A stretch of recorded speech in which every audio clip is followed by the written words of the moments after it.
Our largest state, it's known for vast wilderness, diverse wildlife, dramatic landscapes, and extremes in the weather.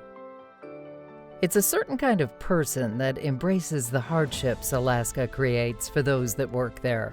We deal with some really challenging and demanding weather with things like low icing layers, really significant storms, and darkness a significant portion of the year. We always have fog rolling in from somewhere. It's not just the weather that makes search and rescue operation difficult. District 17 stands watch over 3.5 million square miles of territory. Here there are few resources and extreme terrain. We have limited radio coverage, typically because of the mountain ranges and how remote everything is. Since we're in Alaska, Good Samaritans seem to help us out a lot. It was just by good luck and goodwill of one of those good Samaritans that a 56-year-old man and his 17-year-old son could ever be found floating somewhere in the cold North Pacific. Just picked up a mayday from a sport boat, and they're completely swamped. Do you have a position on that? No, they didn't give me a lat long, about a south side of narrow case. That's all we were given, and then we went from that. This little bit of information set off a search and rescue operation that would turn out quite unusual. An air crew was launched to the area, and right away that infamous Alaska fog rolled in. We only had about 300 or 400 yards of visibility, meaning that we could only see right beneath the helicopter. So we were occupied with making sure that the helicopter was in a safe flight path and not going to hit the mountainous terrain that was in the area. The flight took 45 minutes, and that's just to get where they think the survivors are. Time was ticking before hypothermia would set in. Even in summer, Alaskan waters average just 50 degrees. Within 30 minutes to an hour, exhaustion or even loss of consciousness can occur. As we covered one portion of water, we would reorient that search pattern so that we could try to cover the entire bay, not knowing exactly where this boat was going to be. And then something quite rare happened.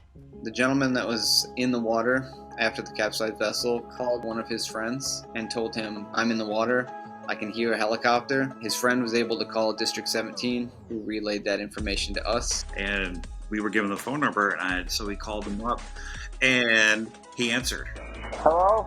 Hey, this is Petty Officer Seams at the Coast Yeah, Guard. he answered this call, which is, I was really surprised that he had reception out there, and it was still working after being in the water. You feeling okay? I'm getting a little cold, but Getting a little cold. I just wanted to keep him talking so that he could focus on my voice, and he wasn't focusing on the cold. You have a phone that has a compass? yeah. Are you able to get a GPS position off that? Now, I was able to get a position from that phone and relay it to the aircraft, but it was not 100% accurate. I can hear the helo. I think we're south of the helo. They couldn't get a good idea of where they are. Can't see the fog at all. Stay on the line here. When we got the helicopter on scene, we were able to patch in the radio of the helicopter. We had ourselves a little three-way conference call between Joe, who was treading water in the ocean, myself, and the responding aircraft. I've never worked a case before where we were able to talk directly to the survivor. So being able to be on the phone with him and hear that he heard the helicopter overhead and that we were in the area gave a lot of confidence to us, even though we were trying to navigate in really poor weather. They sound like they're getting further away. He was able to tell us that the helicopter was getting louder or quieter, which meant that we were maybe getting to the correct area. You're getting closer. It was definitely powerful and a little emotional to hear the survivor's voice on the phone, Helo's getting louder. Roger, helo's getting louder.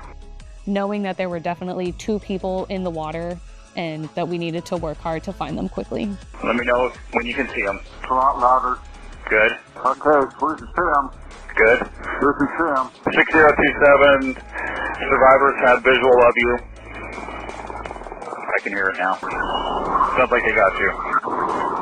So as we were flying toward them, first the other pilot saw an overturned boat on her side of the aircraft when I spotted a raft with 2 people in the water. They just flew over the top of us. Can they see us?